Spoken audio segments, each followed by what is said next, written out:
تو آئیے آپ حضرات کو وادی کتابت کی سیر کرائیں، جن کا قلم علوم تشنگان کے لیے سرچشمہ راحت ہے، جو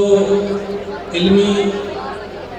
اور علوم دینیہ کے مرکز کے محور ہیں، اور اس ادارے کے ان کے والد صاحب کو حد درجہ لگاؤ تھا۔ اگر یہاں کوئی چھوٹا یا بڑا پروگرام ہوا یا پروگرام نہ ہوا، اگر ان کو آواز دی گئی تو وہ ہمیشہ ہم لوگوں کی آواز پر انہوں نے لبیک کہا اور یہاں آئے اور ہم سب کو انہوں نے حوصلہ بخشا، جس سے میری مراد حضرت مولانا محمد عوف صاحب رحمۃ اللہ علیہ ہیں۔ انہی کے صاحبزادے کو میں آواز دیتا ہوں کہ ان کو جلدی بھی ہے، جانا بھی ہے، اس لیے میں آپ حضرات کے سامنے انہیں پیش کرتا ہوں، اور اس شعر کے ساتھ میں اپنے مہمان کا استقبال اور خیر مقدم کرتا ہوں۔ عزت مآب عالی جناب مولانا مطیع الرحمن عوف صاحب کا اس شعر کے ساتھ استقبال اور خیر مقدم کرتا ہوں کہ اس غیرت ناہید کی ہر تان ہے دیپک، اس غیرت ناہید کی ہر تان ہے دیپک، 16 سال پک جائے ہے آواز تو دیکھو۔ الحمدللہ نحمده ونستعینه ونستغفره ونؤمن به ونتوکل علیہ ونعوذ باللہ من شرور انفسنا ومن سیئات اعمالنا،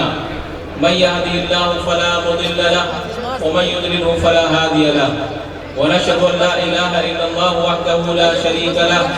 ونشهد ان محمدا عبده ورسوله، اما بعد فقد قال الله تعالى في القرآن المجيد: أعوذ بالله من الشيطان الرجيم، بسم الله الرحمن الرحيم، إنا نحن نزلنا الذكر وإنا له لحافظون. وقال النبي صلى الله عليه وسلم: خيركم من تعلم القرآن وعلمه. اسٹیج پر تشریف فرما علماء کرام، دانشوران اعظام اور ہمارے بزرگوں، نوجوانوں، خواتین اسلام اور ہمارے عزیز بچوں، آج کا یہ پروگرام ایک بڑی عظیم نسبت رکھتا ہے، اور وہ نسبت ہے اس خالق کائنات کے کلام کی جانب، جس کو اس نے اس دنیا میں انسانیت کی رہنمائی کے لیے بھیجا۔ آج اللہ کے اس کلام کے حفظ کرنے والے، اس کو اپنے سینوں میں محفوظ کرنے والے، اس دنیا کی روایات کے مطابق آج ان کی دستار بندی کی جائے گی۔ میں ان عزیز طلباء کو مبارکباد دیتا ہوں کہ اللہ تعالیٰ نے ان کو جس عظیم دولت سے نوازا ہے، اس دنیا میں بسنے والے لاکھوں اور کروڑوں انسان، نوجوان اور بچے اور بوڑھے اور مائیں اور بہنیں اس نعمت سے محروم ہیں۔ اس قصبے میں اور اس گاؤں میں نہ جانے کتنے بچے ہوں گے جو کھیلتے ہوں گے، کودتے ہوں گے،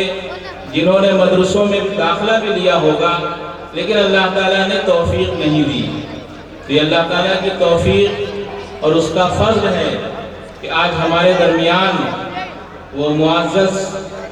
بچے، وہ معظم بچے، اللہ تعالیٰ نے جن کو ہم سب پر اہمیت دی، عظمت دی کہ انہوں نے قرآن کریم کو حفظ کیا، اور انہی کے لیے اس محفل کو سجایا گیا ہے۔ اور آج یہ جو اتنے علماء کرام اور جو بہت سے مہمانان کرام، بہت سے علاقے کے سربراہدہ لوگ یہاں جمع ہوئے ہیں، وہ اسی مجلس کے لیے اور انہی طلباء کو مبارکباد دینے کے لیے۔ میں ان طلباء کو بھی مبارکباد دیتا ہوں، ان کے والدین کو بھی مبارکباد دیتا ہوں، اور ان کے اساتذہ کرام جنہوں نے رات دن ایک کر کے اور رات دن کی محنت کر کے ان کو حافظ قرآن بنایا۔ اللہ تعالیٰ ان سب کے درجات کو بلند فرمائے۔ قرآن کریم کی عظمت، قرآن کریم کا تقدس اس کا اعجاز اور اس کی خوبیاں یہ انشاءاللہ آج کی اس مجلس میں بیان کی جائیں گی۔ مجھے مختصراً تھوڑا سا وقت دیا گیا ہے اور میں چاہتا ہوں کہ میں آپ کے درمیان اسی قرآن کریم کے حفظ کے سلسلے میں اور تعلیم و تعلم کے سلسلے میں کچھ باتیں کروں۔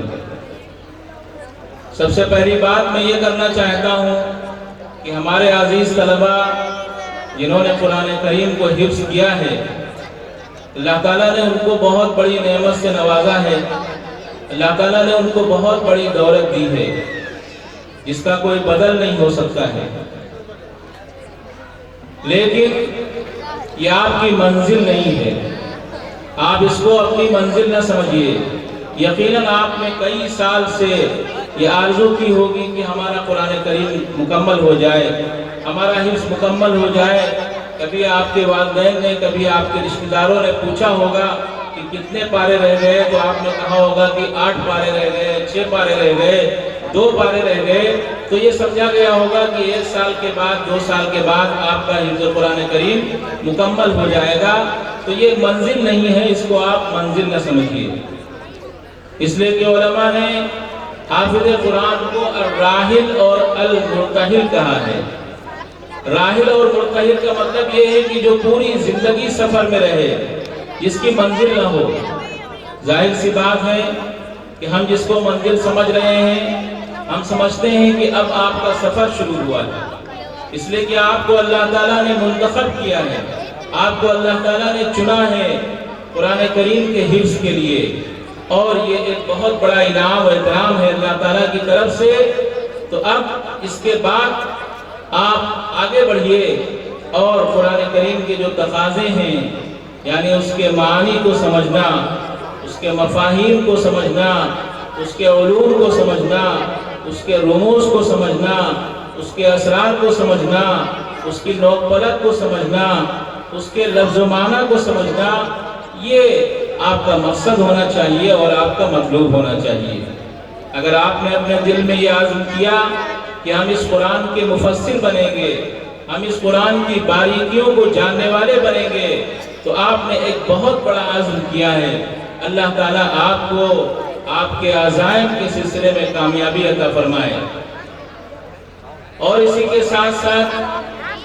آپ نے ایک ایسے میدان میں قدم رکھا ہے جو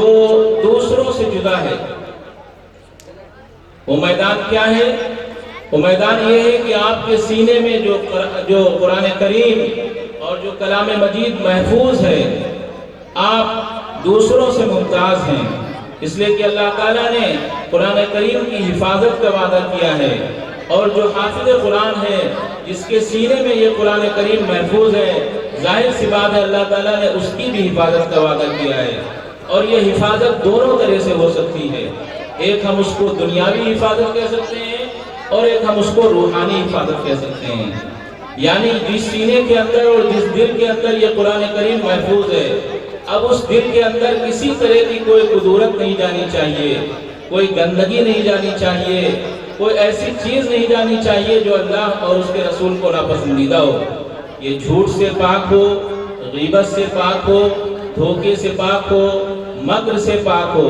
چال بازیوں سے پاک ہو۔ یہ ایک نمونے کی جماعت ہونی چاہیے جو اس دنیا میں پائی جائے۔ اس لیے آپ کو اس کا خیال رکھنا ہے کہ آپ نے قرآن کریم کو اپنے دل میں محفوظ کیا ہے تو آپ اللہ تعالیٰ کی خاص نظر میں ہیں۔ سبھی لوگ اللہ تعالیٰ کی نظر میں ہیں،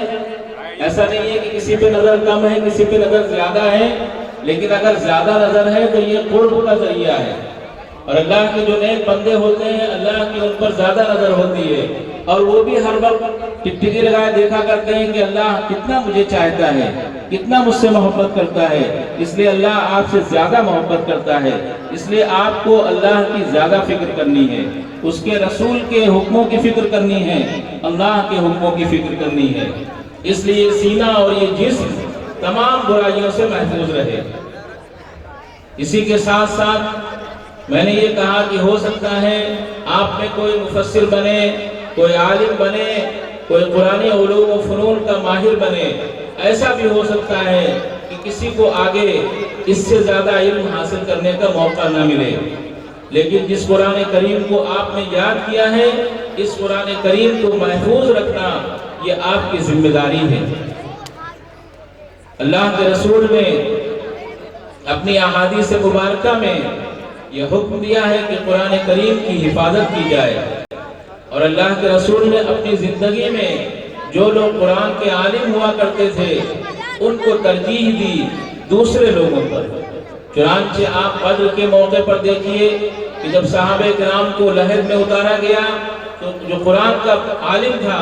قرآن کا اچھا پڑھنے والا تھا، قرآن کے علم کو جاننے والا تھا، اس کو ترجیح دی گئی۔ اور اس کے علاوہ مختلف احادیث ہیں، مختلف تاریخ کے واقعات ہیں جن کو ذکر کرنے کی ضرورت نہیں ہے۔ تو آپ اپنی عظمت کو سمجھیے، اس کی حفاظت کی ذمہ داری آپ کی ہے۔ آپ دنیا میں کسی شغل کو اختیار کیجئے، آپ دنیا کے کسی میدان میں رہیے، آپ دنیا کے کسی شعبے میں کام کیجئے، یہ آپ کی ذمہ داری ہے کہ آپ اس کی حفاظت کریں، اور اس کی حفاظت کا سب سے بہترین ذریعہ ہے اس کو دوسروں تک پہنچانا، تبلیغ اور تدریس۔ آپ کو جب موقع ملے آپ قرآن کے احکام کو دوسروں تک پہنچائیے، قرآن کے پیغام کو دوسروں تک پہنچائیے، قرآن کے میسج کو دوسروں تک پہنچائیے، اور اسی کے ساتھ ساتھ آپ محلے کے چند بچوں کو اکٹھا کیجئے، گھر کے چند بچوں کو جمع کیجئے، گاؤں کے چند بچوں کو جمع کیجئے، کسی نماز کے بعد ان کو کچھ آیتیں یاد کرا دیجئے، ان کو کچھ سورتیں یاد کرا دیجئے، کچھ بوڑھوں کو جمع کیجئے اور بوڑھوں سے کہیے کہ آپ قرآن کریم اچھا پڑھنا جانیے۔ اللہ کو جو قرآن کریم کو اچھا پڑھتا ہے، اچھی آواز میں پڑھتا ہے، اچھے انداز سے پڑھتا ہے، اس کے تمام قواعد کے ساتھ اور رسول کے ساتھ پڑھتا ہے، اللہ کے لیے وہ پسندیدہ ہے۔ اس لیے اگرچہ عمر زیادہ ہو گئی لیکن آپ کو ابھی موقع ہے کہ آپ اللہ کے حضور میں حاضر ہونے سے پہلے اپنے قرآن کریم کو صحیح کر لیجیے۔ اس لیے آج میں اپنی بات کو مختصر کرتے ہوئے یہ کہنا چاہتا ہوں کہ اس قصبے کا یہ مدرسہ فیضان العلوم، جس کا فیضان ہر چہار جانب نظر آ رہا ہے، میں اس مجمع کو دیکھ رہا ہوں، میں اسٹیج پر بیٹھے ہوئے علماء کرام اور ملت کے ہمدرد اور غمخواروں کو دیکھ رہا ہوں، مجھے محسوس ہو رہا ہے کہ آپ لوگوں کے اندر اس ادارے سے کتنا تعلق ہے، آپ کے دلوں کے اندر تعلیم سے کتنا لگاؤ ہے، آپ کو محبت ہے ان طلبہ سے، ان حفاظ سے، ان تعلیمی اداروں سے۔ آج ان تعلیمی اداروں کی بہت ضرورت ہے، آپ اس ضرورت کو سمجھیے اور آپ ان اداروں کے کام آئیے، ان کا خیال کیجئے۔ اللہ تعالیٰ نے انسان کو دنیا میں بھیجا ہے، اس کے پیٹ کے ساتھ بھیجا ہے، اگر وہ چاہے تو اپنی پوری زندگی اپنے پیٹ کی فکر میں گزار کر اس دنیا سے چلا جائے، لیکن اللہ کے رسول نے موقع سے فرمایا اور اللہ تعالیٰ نے فرمایا کہ سب سے بہتر انسان وہ ہے جو دوسروں کے لیے نفع بخش ہو۔ اس لیے یا تو ہم اپنے پیٹ کے ساتھ اس دنیا سے چلے جائیں، یا یہ ہے کہ ہم لوگوں کے لیے خیر کا باعث ہوں، ہم کسی بھی طبقے کے ہوں، ہم کیسا بھی کام کرتے ہوں، چاہے ہم مزدور ہوں، چاہے کسان ہوں، چاہے طبیب ہوں، ڈاکٹر ہوں، انجینئر ہوں، کسی بھی دنیا کے شعبے میں کام کرتے ہوں، ہمارا یہ فرض ہے کہ جو تعلیم گاہیں ہیں، یہ جو مدرسے ہیں، ان مدرسوں میں آپ ہی کے تعاون سے یہ مدرسے ترقی کرتے ہیں، ان میں تعلیم ہوتی ہے اور ان میں طلبہ تعلیم کو حاصل کر کے ترقی کی بلندیوں پر پہنچتے ہیں۔ تو ان اداروں کا تعاون کرنا، ان مدرسوں کا تعاون کرنا، یہ ہمارا فرض بنتا ہے۔ ہم کو یہ سوچنا چاہیے کہ اللہ تعالیٰ نے ہم کو جو دیا ہے، اللہ تعالیٰ کی اس عطا کردہ نعمت میں سے ہم کوئی فیصد کا تعین کریں اور وہ اتنا فیصد ہم کسی جگہ رکھ دیں، کسی غلے میں رکھ دیں، کسی جگہ رکھ دیں اور ماہ بماہ ہم اداروں کو دیتے رہیں۔ اللہ تعالیٰ جتنا بھی آپ اس سلسلے میں کریں گے، اللہ تعالیٰ آپ کے لیے اس کو ذخیرہ آخرت بنائے گا، اور ہم تمام لوگوں کو اس دنیا سے جانا ہے جب ہم اس دنیا سے رخصت ہوں گے، ہماری کوتاہیاں، ہماری لغزشیں، ہمارے گناہ ہمارے سامنے ہوں گے، تو یہ جو ہم نے ذخیرہ آخرت بنایا ہوگا یہ ہماری سرخروئی کے لیے اور ہماری کامرانی کے لیے ہمارے معاون ہوں گے۔ اللہ تعالی ہم سب کو عمل کرنے کی توفیق عطا فرمائے۔ وآخر دعوانا ان الحمدللہ رب العالمین۔